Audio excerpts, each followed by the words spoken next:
Friends, ಈಗ ದ್ರಾಕ್ಷಿ ಹಣ್ಣಿನ ಸೀಸನ್ ಅಲ್ವಾ? ಎಲ್ಲ ಕಡೆ ನಮಗೆ ದ್ರಾಕ್ಷಿ ಹಣ್ಣು ಸಿಗ್ತಾ ಇರುತ್ತೆ. ಇಂಥ ಟೈಮ್ನಲ್ಲಿ ನಾವು ದ್ರಾಕ್ಷಿ ಹಣ್ಣನ್ನು ಯೂಸ್ ಮಾಡಿಕೊಂಡು ಸಖತ್ ಟೇಸ್ಟಿಯಾಗಿರುವಂಥ ಒಂದು ಡಿಫ್ರೆಂಟ್ ಆಗಿರುವಂಥ ದ್ರಾಕ್ಷಿ ಹಲ್ವಾನ, ದ್ರಾಕ್ಷಿ ಬರ್ಫಿನ ಇವತ್ತು ನಾನು ನಿಮಗೆ ತೋರಿಸ್ಕೊಡ್ತಾ ಇದ್ದೀನಿ. ಆ್ಯಕ್ಚುಲಿ ನೀವು ಯಾರಾದರೂ ಗೆಸ್ಟ್ ಬರ್ತಾರೆ ಅಂತ ಅಂದಾಗ ನೀವು ಇದನ್ನು ಮಾಡಿದ್ರೆ ನೀವು ಯಾವುದರಿಂದ ಮಾಡಿದ್ದೀರಾ ಅಂತಲೇ ಗೊತ್ತಾಗಲ್ಲ. ಅಷ್ಟು ಡಿಫ್ರೆಂಟ್ ಆಗಿರುತ್ತೆ ಮತ್ತು ಟೇಸ್ಟಿಯಾಗಿರುತ್ತೆ.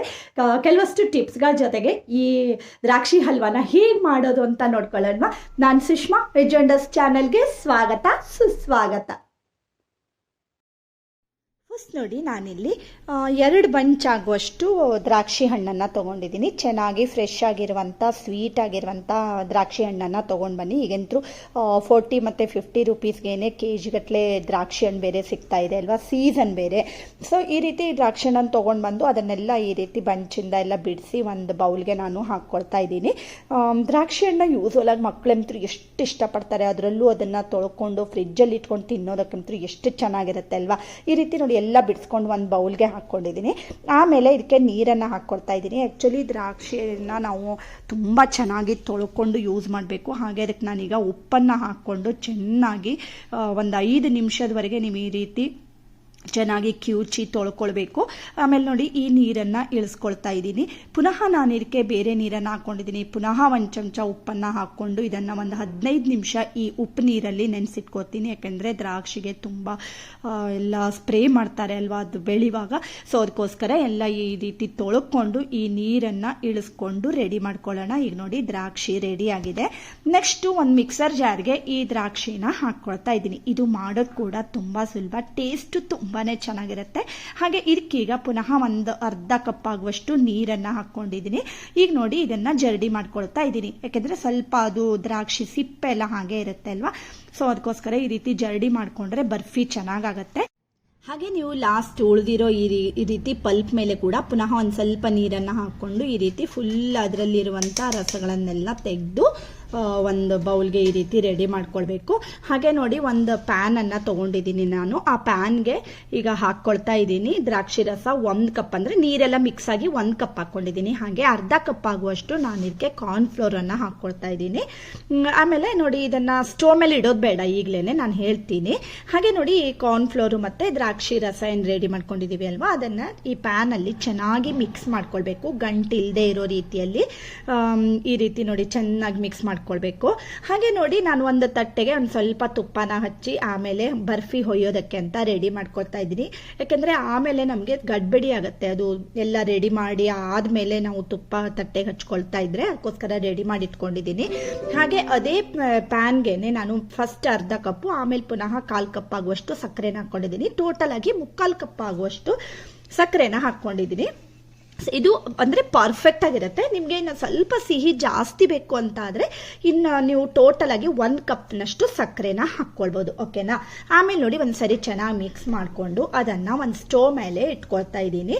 ಈಗ ಸ್ಟೋವ್ ಆನ್ ಮಾಡ್ಕೊಳ್ಳೋಣ. ಇಷ್ಟರವರೆಗೂ ಅದನ್ನು ಪಕ್ಕಕ್ಕೆ ಇಟ್ಕೊಂಡು ಚೆನ್ನಾಗಿ ರೆಡಿ ಮಾಡಿಕೊಂಡು ಈಗ ನಾನು ಸ್ಟೋವ್ ಮೇಲೆ ಇಟ್ಕೊಂಡಿದ್ದೀನಿ. ಓಕೆನಾ.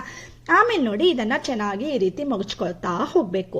ಅದು ನೀವು ಮಗಚ್ತಾ ಇದ್ದಂಗೆ ಏನಾಗುತ್ತೆ, ಅದು ಗಟ್ಟಿ ಆಗ್ತಾ ಬರುತ್ತೆ. ಕೈ ಬಿಡಬಾರ್ದು. ಈ ರೀತಿ ಸಕ್ಕರೆ ಎಲ್ಲ ಅದರಲ್ಲಿ ಮೆಲ್ಟ್ ಆಗಬೇಕು. ಮತ್ತು ಟೋಟಲ್ ಆಗಿ ಒಂದು 20 ಮಿನಿಟ್ಸ್ ಬೇಕಾಗುತ್ತೆ ನಿಮಗೆ ಈ ಬರ್ಫಿನ ಮಾಡೋದಕ್ಕೆ. ತುಂಬಾ ಡಿಫ್ರೆಂಟ್ ಆಗಿರುತ್ತೆ. ಯಾರಾದರೂ ಗೆಸ್ಟ್ ಬರ್ತಾರೆ ಅಂದರೆ ನೀವು ಮುಂಚಿನ ದಿನನೇ ಮಾಡಿ ಇದನ್ನು ಫ್ರಿಜ್ಜಲ್ಲಿ ಇಟ್ಕೊಳ್ಬೋದು. ಸೊ ಈ ರೀತಿ ನೋಡಿ ಚೆನ್ನಾಗಿ ಮಿಕ್ಸ್ ಮಾಡ್ಕೊಳ್ಬೇಕು. ಆಮೇಲೆ ನೋಡಿ, ನಾನು ಇದಕ್ಕೆ 2 ರಿಂದ 3 ಡ್ರಾಪ್ಸ್ ಆಗುವಷ್ಟು ಗ್ರೀನ್ ಫುಡ್ ಕಲರನ್ನು ಹಾಕ್ಕೊಳ್ತಾ ಇದ್ದೀನಿ. ನಿಮಗೆ ಇದು ಬೇಕು ಅಂದರೆ ಹಾಕ್ಕೊಳ್ಬೋದು ಫ್ರೆಂಡ್ಸ್, ಇಲ್ಲ ಅಂದರೆ ಸ್ಕಿಪ್ ಮಾಡ್ಕೊಳ್ಬೋದು. ಫುಡ್ ಕಲರ್ ನೀವು ಯೂಸ್ ಮಾಡಲ್ಲ ಅಂತ ಆದರೆ. ಬಟ್ ಚೆನ್ನಾಗಿರುತ್ತೆ ಅಲ್ವಾ, ದ್ರಾಕ್ಷಿ ಹಲ್ವಾ ಬೇರೆ ಮಾಡ್ತಾ ಇದ್ದೀವಿ. ಸೊ ದ್ರಾಕ್ಷಿ ಹಲ್ವಕ್ಕೆ ಗ್ರೀನ್ ಕಲರು ಚೆನ್ನಾಗಿ ಸೂಟ್ ಆಗುತ್ತೆ ಅಂದ್ಬಿಟ್ಟು ನಾನು ಗ್ರೀನ್ ಕಲರನ್ನು ಹಾಕ್ಕೊಂಡಿದ್ದೀನಿ.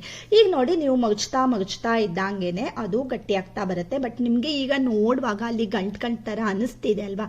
ಬಟ್ ಏನು ಪರವಾಗಿಲ್ಲ, ಆಮೇಲೆ ಅದು ಚೆನ್ನಾಗೇನೆ ಮಿಕ್ಸ್ ಆಗುತ್ತೆ. ಆ ರೀತಿ ಗಂಟು ಥರ ಅನ್ಸಲ್ಲ. ಈ ರೀತಿ ನಾವು ಕಂಟಿನ್ಯೂಸ್ ಆಗಿ ಅದನ್ನು ಮಗಚ್ತಾ ಇದ್ದಂಗೆ ನೋಡಿ, ಈಗ ನೀವು ನೋಡ್ತಾ ಇರ್ಬೋದು ಫುಲ್ ನೈಸ್ ಆಗಿ ಬಂದಿದೆ. ಈಗ ಈ ರೀತಿ ಆಗತ್ತೆ.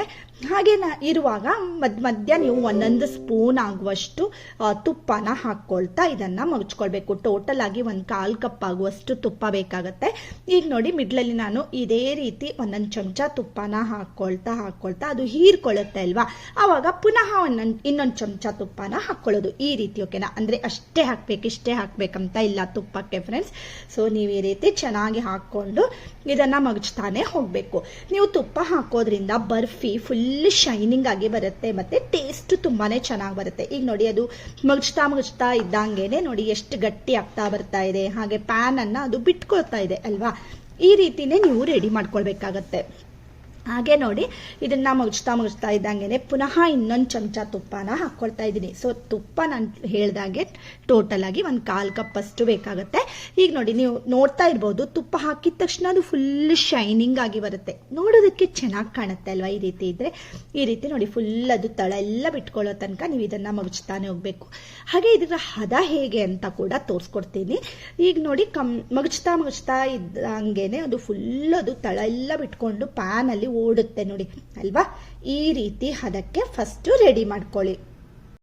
ಈ ರೀತಿ ನೋಡಿ ಪ್ಯಾನ್ ಎಲ್ಲ ಬಿಟ್ಕೋತಾ ಇದೆ ಹೇಳುವಾಗ ಹದ ನೋಡ್ಕೊಳ್ಳೋಣ. ಒಂದು ಪ್ಲೇಟ್ಗೆ ನೋಡಿ ಒಂದು ಸ್ವಲ್ಪ ತೆಗೆದಿಟ್ಟು ಒಂದು 2 ನಿಮಿಷ ನೀವು ಬಿಟ್ಟಾಗ ಅದು ಆಮೇಲೆ ನೋಡಿ ಫುಲ್ ಅದೆಲ್ಲ ಒಟ್ಟಾಗಿ ಈ ರೀತಿ ಉಂಡೆ ಮಾಡೋದಕ್ಕೆ ಬರಬೇಕು. ಓಕೆನಾ, ಈ ಹದಕ್ಕೆ ನೀವು ಏನು ಪಲ್ಪ್ ರೆಡಿ ಮಾಡ್ಕೊಂಡಿದ್ದೀವಿ ಅಲ್ವಾ ಅದನ್ನು ರೆಡಿ ಮಾಡ್ಕೊಳ್ಳಿ. ಆಮೇಲೆ ಲಾಸ್ಟಲ್ಲಿ ಪುನಃ ಇನ್ನೊಂದು ಚಮಚ ತುಪ್ಪನ ಹಾಕಿಬಿಟ್ಟು ಇದನ್ನು ಚೆನ್ನಾಗಿ ಮಗ್ಚ್ಕೊಳ್ಬೇಕು. ಈ ರೀತಿ ಮಾಡ್ಕೊಳ್ಳೋದ್ರಿಂದ ಬರ್ಫಿ ಶೈನಿಂಗ್ ಆಗಿ ಬರುತ್ತೆ. ಲಾಸ್ಟಲ್ಲಿ ಕೂಡ ನೀವು ಹೀಗೆ ಹಾಕೋದ್ರಿಂದ ನೀವೇ ನೋಡ್ತಾ ಇರ್ಬೋದಲ್ವಾ ಎಷ್ಟು ನೋಡಿ ಇಮ್ಮಿಡಿಯೇಟ್ ಆಗಿ ಅದು ಫುಲ್ಲು ಶೈನಿಂಗ್ ಆಯ್ತಲ್ವಾ. ಈ ರೀತಿ ನೀವು ರೆಡಿ ಮಾಡ್ಕೊಂಡಾದ್ಮೇಲೆ ಆಲ್ಮೋಸ್ಟ್ ರೆಡಿ ಆದಂಗೆ ಆಗುತ್ತೆ ಫ್ರೆಂಡ್ಸ್. ಆಮೇಲೆ ನೋಡಿ ನಿಮಗೆ ತೋರಿಸ್ಕೊಡ್ತೀನಿ ಹೇಗೆ ಡೆಕೋರೇಟ್ ಮಾಡಬೇಕು, ಏನೆಲ್ಲ ಮಾಡಬೇಕು ಹೇಳೋದನ್ನು ನೋಡ್ತಾ ಹೋಗೋಣ. ಫುಲ್ ನೋಡಿ ಪ್ಯಾನೆಲ್ಲ ಬಿಟ್ಕೊಂಡೀಗ ರೆಡಿ ಆಗಿದೆ. ಮತ್ತು ಆಗಲೇ ನಾನು ಒಂದು ತಟ್ಟೆನ ರೆಡಿ ಮಾಡಿ ಇಟ್ಕೊಂಡಿದ್ದೆ ಅಲ್ವಾ, ತುಪ್ಪ ಸವರಿ ರೆಡಿ ಮಾಡಿ ಇಟ್ಕೊಂಡಿದ್ದೀನಿ. ಅದ್ರ ಮೇಲ್ಗಡೆ ಈಗ ನಾನು ಒಂದು ಸ್ವಲ್ಪ ಮಗದ ಬೀಜನ ಹಾಕ್ಕೊಳ್ತಾ ಇದ್ದೀನಿ, ವಾಟರ್ ಮೆಲನ್ ಸೀಡ್ಸ್. ಮತ್ತೇನಂದರೆ ನಿಮಗೆ ಬೇಕು ಅಂದರೆ ಇನ್ನೇ ಯಾವುದೇ ಐಟಮ್ ಬೇಕಂದ್ರೂ ಹಾಕ್ಕೊಳ್ಬೋದು. ಕೆಲವೊಬ್ಬರು ಪಿಸ್ತಾನ ಹಾಕ್ಕೊಳ್ತಾರೆ, ಮತ್ತು ಯಾವುದು ಗೋಡಂಬಿ ಬೇಕಂದ್ರೂ ಆ ರೀತಿ ಮಾಡಿ ಹಾಕ್ಕೊಳ್ಬೋದು. ಸೊ ಈಗ ನಾನು ರೆಡಿ ಮಾಡ್ಕೊಂಡಿರೋ ಅಂಥ ದ್ರಾಕ್ಷಿ ಪಲ್ಪನ್ನು ಈಗ ಹಾಕ್ಕೊಳ್ತಾ ಇದ್ದೀನಿ, ಹಲ್ವಾ ಮಿಕ್ಸನ್ನು. ಈಗ ನೋಡಿ ಚೆನ್ನಾಗಿ ಇದನ್ನು ಸ್ಪ್ರೆಡ್ ಮಾಡ್ಕೊಳ್ಬೇಕು. ಇದು ನೀವು ಮೈಸೂರು ಪಾಕ್ ಥರನೇ ಇಮ್ಮಿಡಿಯೇಟ್ ಆಗಿ ಹಾಕಿ ಅದನ್ನು ಹರಡಬೇಕು ಅಂತ ಇಲ್ಲ ಫ್ರೆಂಡ್ಸ್. ಅಂದರೆ ನೀವು ಆರಾಮಾಗೆ ಮಾಡ್ಬೋದು. ನೀವು ಫಸ್ಟ್ ಟೈಮ್ ಹಲ್ವಾ ಮಾಡ್ತಾ ಇದ್ದೀರಿ ಅಂತ ಆದ್ರೂ ನೀವು ಈ ಬರ್ಫಿನ ಮಾಡ್ಬೋದು. ಸೊ ಆಮೇಲೆ ನೋಡಿ ಅದು ಸ್ವಲ್ಪ ಮೇಲ್ಗಡೆ ಸರ್ಫೇಸ್ ನೈಸ್ ಆಗಿ ಬರಬೇಕು ಅಂತ ನಾನು ಹೋಳಿಗೆ ಮಾಡೋ ಪೇಪರ್ನಲ್ಲಿ ಒಂದು ಸ್ವಲ್ಪ ಈ ರೀತಿ ಪ್ರೆಸ್ ಮಾಡಿಕೊಂಡು ನೈಸ್ ಆಗಿ ಮಾಡ್ತಾ ಇದ್ದೀನಿ. ಚೆನ್ನಾಗಿ ಕಾಣುತ್ತೆ ಅಲ್ವಾ ಈ ರೀತಿ ಮಾಡಿಕೊಂಡ್ರೆ, ಅದಕ್ಕೋಸ್ಕರ ಹಾಗೆ ಮಾಡ್ಕೊಂಡಿದ್ದೀನಿ. ಹಾಗೆ 1-2 ಅವರ್ಸು ಅದನ್ನು ಫುಲ್ ತಣ್ಣಗಾಗೋದಕ್ಕೆ ಅಂತ ಹಾಗೇನೆ ಬಿಟ್ಬಿಡಿ. ಓಕೆನಾ, ಈಗ ನೋಡಿ ನಾನು ಇದನ್ನು ಒಂದು ಪ್ಲೇಟ್ಗೆ ಮಗಚ್ಕೊಳ್ತಾ ಇದ್ದೀನಿ. ಎಷ್ಟು ಈಸಿಯಾಗಿ ಅದು ಬಿಟ್ಕೊಂಡು ಬರುತ್ತೆ ನೀವೇ ನೋಡ್ಬೋದು ಫ್ರೆಂಡ್ಸ್. ನೋಡಿ ಒಂದು ಸ್ವಲ್ಪನೂ ಕಷ್ಟ ಇಲ್ಲ, ಆರಾಮಾಗಿ ತಟ್ಟೆ ಬಿಟ್ಕೊಂಡು ಬರುತ್ತೆ. ಈ ರೀತಿ ರೆಡಿ ಮಾಡ್ಕೊಂಡಿದ್ದೀನಿ. ಒಂದು ಬಟರ್ ಪೇಪರ್ ಹಾಕಿಲ್ಲ, ಏನನ್ನೂ ಇಲ್ಲ ಹಾಕಿಲ್ಲ, ಬಟ್ ನಾವು ತುಪ್ಪ ಹಾಕಿದ್ದೀವಿ ಅಲ್ವಾ, ಅದಕ್ಕೋಸ್ಕರ ಈಗ ನಾವು ಆರಾಮಾಗಿ ಮಾಡ್ಬೋದು. ಈಗ ನೋಡಿ ನಾನು ಇದನ್ನು ಕಟ್ ಮಾಡ್ತಾ ಇದ್ದೀನಿ. ಎಷ್ಟು ಟೇಸ್ಟಿಯಾಗಿರುತ್ತೆ. ನೀವು ಗೋಧಿ ಹಲ್ವಾ ಎಲ್ಲ ತಿಂದಿರ್ತೀರಿ ಅಲ್ವಾ, ಬಾದಾಮ್ ಹಲ್ವಾ, ಗೋಧಿ ಹಲ್ವಾ ಎಲ್ಲ ತಿಂತೀರಿ ಅಲ್ವಾ, ಸೇಮ್ ಅದೇ ರೀತಿ ಆಗುತ್ತೆ. ಅಂದರೆ ಸ್ವಲ್ಪ ಜೆಲ್ಲಿ ಥರ ಬರುತ್ತೆ, ಟೇಸ್ಟು ಡಿಫ್ರೆಂಟ್ ಆಗಿರುತ್ತೆ. ಖಂಡಿತ ಒಮ್ಮೆ ಟ್ರೈ ಮಾಡಿ. ಇದನ್ನು ಫ್ರಿಜ್ಜಲ್ಲಿ ಇಟ್ಕೊಂಡು ತಿನ್ನೋದಕ್ಕೆ ಕೂಡ ತುಂಬಾ ಚೆನ್ನಾಗಾಗತ್ತೆ. ಮತ್ತು ನೋಡಿ ಈಗ ಈ ಸೈಡಲ್ಲಿ ಕೂಡ ಕಟ್ ಮಾಡ್ಕೊಳ್ತಾ ಇದ್ದೀನಿ. ನೋಡಿದ್ರೇ ತಿನ್ಬೇಕಂತ ಅನಿಸುತ್ತೆ ಫ್ರೆಂಡ್ಸ್, ಒಂಥರ ಚೆನ್ನಾಗಿ ಅನಿಸುತ್ತೆ. ಸೊ ಫ್ರೆಂಡ್ಸ್, ಇವತ್ತಿನ ಈ ದ್ರಾಕ್ಷಿ ಬರ್ಫಿ ನಿಮ್ಗೆಲ್ರಿಗೂ ಇಷ್ಟ ಆಗಿದೆ ಅಂತ ಅನ್ಕೋತೀನಿ. ಇಷ್ಟ ಆದರೆ ಇನ್ಯಾಕ್ ತಡ ಅಲ್ವಾ, ಒಂದು ಲೈಕ್ ಮಾಡ್ಬೋದು. ಹಾಗೆ ಇನ್ನೊಂದು ಒಳ್ಳೆ ವಿಡಿಯೋ ಜೊತೆ ಬರ್ತೀನಿ. ಅಲ್ಲಿವರೆಗೂ take care. Thank you for watching.